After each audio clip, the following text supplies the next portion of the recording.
Hey guys, my name is Bud Fuller. I'm the park manager here at Reed Bingham State Park. I've been with the Department of Natural Resources for about 9 years now. I've been here at Reed Bingham for 4 of those 9 years. This has been hands down my favorite location and most rewarding location I've had the chance to manage. Here at Reed Bingham, my job is to manage the cultural and natural resources here of the park for the state of Georgia.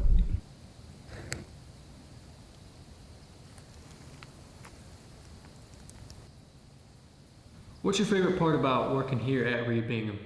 Just being able to provide the recreational and outdoor opportunities that we have for the state of Georgia and its citizens. It's just very rewarding to be able to provide that to the public. On the upland trail on the backside of our park, just outside of Red Roberts, we have a really beautiful high area. The topography of that, it's just a really great drop in elevation. It looks directly over the little river that comes through the park. It's about 2.5 miles from where we're at right now, but if you start right at Red Roberts, it's about a half a mile in. What's changed over the last 4 or 5 years? Man, it's grown substantially. I feel like Reed Bingham has been put on the map. Going through COVID here, there was a lot of bad things about COVID, but there are a lot of positives as well. Georgia State Parks chose to stay open during that time. And what that's done for us, we've become more popular with the community, and we've become popular with people that haven't been here before. So that's allowed us to have that new return customer that in return has put us on the map. So in general, we've gotten incredibly busy. We've had some updates. We've gotten some new equipment put on park, and we have some updates for the future for the campground and overnight opportunities as well. So what are some of those upgrades? Sure. So we got a couple new recreational amenities in the form of playgrounds, fitness equipment. We've done some overhauling of our trails. We've gone back in some of these natural areas and helped restore. So what you see behind us here is a perfect example of a pristine longleaf pine restoration area. This is about a 35-acre partnership that we have with Parks, Wildlife Resources, Game, and non-game. This stand was put in probably about 15 years ago. You can see behind me the mixture of slash and longleaf pine. We've also prepped it for an upcoming burn. We bring fire and introduce fire into these areas to control the invasive species, but also to build that understory that a lot of our native species like indigo snakes and gopher tortoise prefer to live in. We have dens scattered amongst us behind us out here, both male and female. They were actually bought here over 20 years ago, and it's been a very nice population that is continued to grow, and we're just building back on that habitat and again introducing fire for that habitat to keep it growing and to keep that gopher tortoise population healthy and expanding their area they can live in.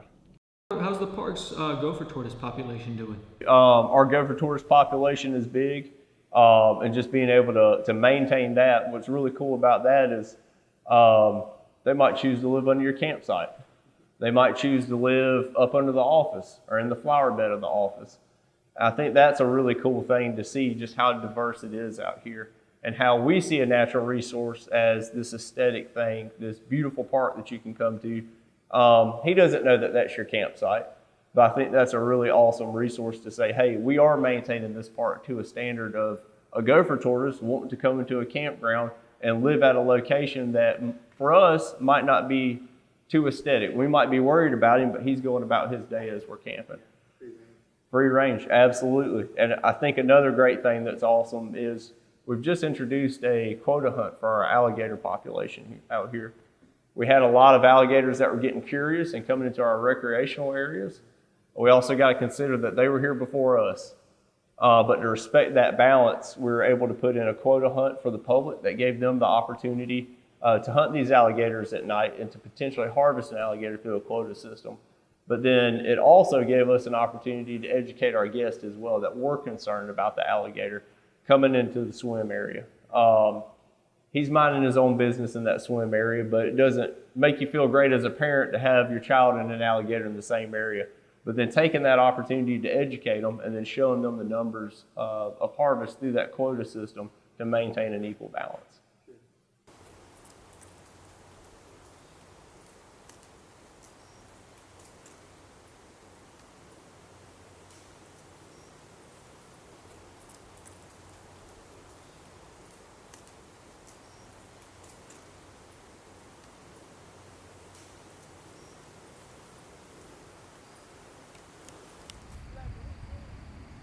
Hey guys, here we are at a disclosed location just off the Pitcher Plant Trail here at Reed Bingham State Park.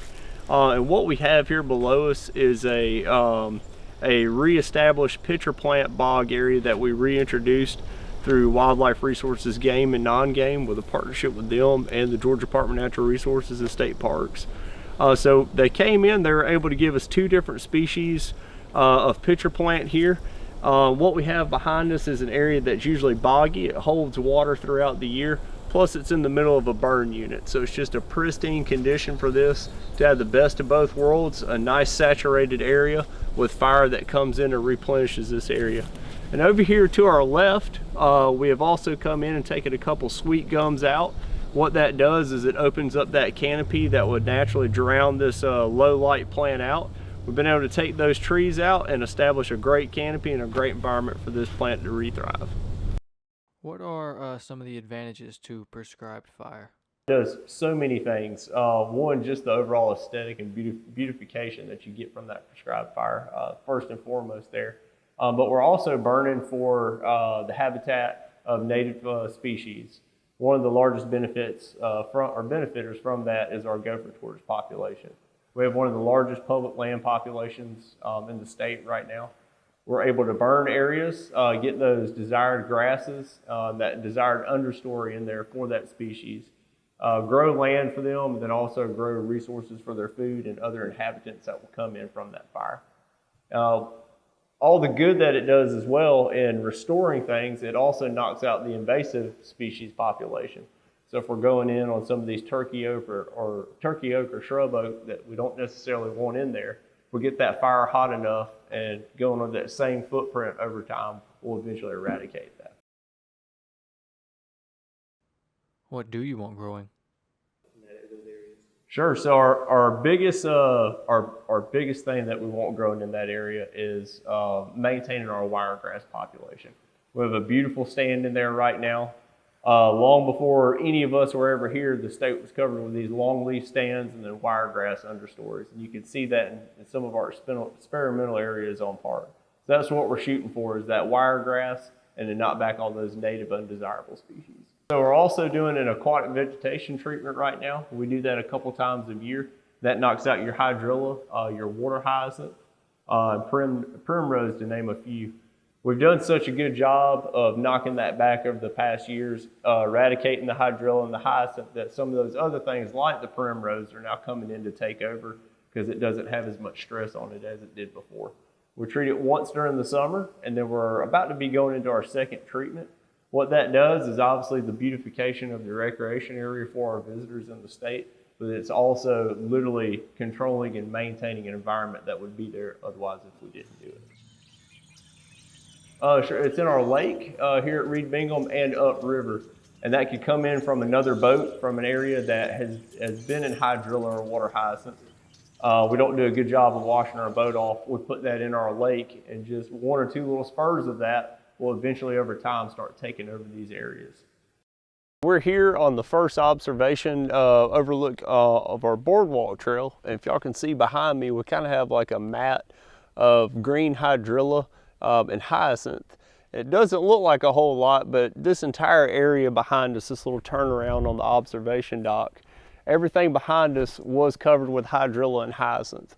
We were able to come in with some extra funding we received from the state this year and treat this area.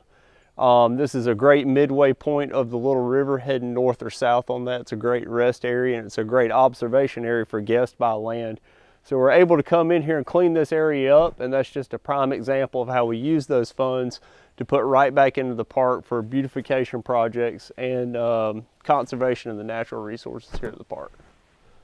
We have to be careful of what we do in the Little River and on park. We got to keep in mind our neighbors south of us on the Little River and further down, because that water hyacinth and hydrilla can go south. Then also what we spray on park could also head south as well. So it's a very fine balance. What are some things that we can do that visitors coming into the park can do to make sure that they're not bringing in any of those invasive species? How can we be extra safe? Sure. Just maintaining our boats, maintaining our vessels, making sure we give them a good wash. We can't say that that's directly affected to that. We don't want to put the blame on one user group. But definitely just understanding that process and that balance of how important it is to do our part prior to arriving at that location. What are some ways that you notice that we can change how we treat our parks for the better? Sure. Just be educated on the park rules. These opportunities for the park are here for the public. That's what we do. Through servant leadership and great customer services, we provide these opportunities. And then anything that you guys can do to stay within those policies and procedures help us out in the long run substantially. We got a full plate here. We got our hands full a lot of times. It's just always rewarding to see the public stay within those guidelines to help us out and to continue to build on the good things we have at these parks.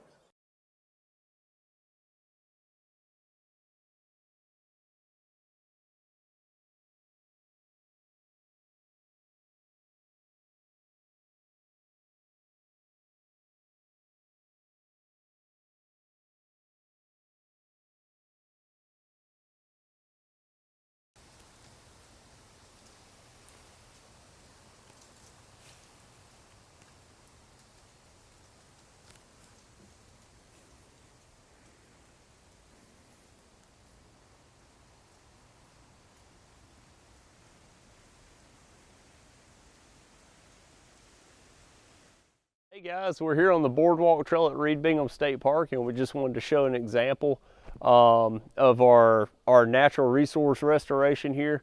We had a live oak and a white pine come down in our most recent hurricane, probably about 8 months ago. We had some high winds come down, damage this area of the boardwalk, which caused a safety concern to guests and park users. We have super awesome upper management team that were able to give us those funds immediately, come in here and make what seems like a small repair.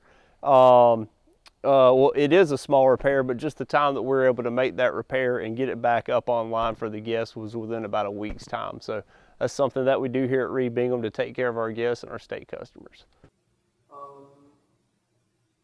Some of your favorite wildlife here in the Ooh, park? sure. Outside of the gopher tortoise, we do have a couple bald eagles that are nested on park right now. That's very rewarding. They've been here for about 5 consecutive years. And even prior to that, we're not able to identify if it's the same nesting pair, but we can safely say that it is 2 that come back to the same area. So that's very rewarding. We've heard several young over the year that are coming out of that nest as well. And to not get too, I guess, cheesy with it, what's really cool is we have deer season going on right now. This area of the state's known for harvesting large buck, especially down here on the Little River. So as the season gets into a deeper season and gets into different weapon use, you start to see more and more deer show up on park. So it's kind of a safe haven for them. Does the park face any immediate or any long-term threats to its natural resources? Sure. I think right now, I think we're in a good place. I think with every management team that comes into a location, you have an idea of staying within the state's policies, procedures, and guidelines, and then just maintaining that over time. I think our biggest threat is what we're not able to generate in funds. Maybe if we saw a decrease in funds, we wouldn't be able to keep that standard up and that customer service. But I think through good servant leadership and providing good customer service, we're able to push that forward. Are there any environmental threats or anything like that you guys are concerned about? I wouldn't say not necessarily for our location. I think we have a great resource management unit. At the end of the day, I'm just representing our park. We have a lot of people above us in our region office. We have a great leadership staff. We also have a great leadership staff in Atlanta that do take into consideration what's coming. What might come or what might not come. They take those things into consideration. We come up with great plans for that, and then that's able to come down to us here at the site level. Are there any aspects of parts of the park that you're concerned about the future of? I think right now, and this is generally speaking, parks are getting more, parks are getting more busier. We do have more people coming to our locations. So I think that footprint on the impact of having a larger crowd here. I think our biggest thing, for example, we're booked every day in October in our campground. The prior year before that, you're looking at about half of that occupancy. and then a quarter the year before that. So now we're booked from now through the last week of January. That's something that we haven't seen in the past, and that's things that it's word of mouth. It's a great staff here at the park. It's having a great staff under myself.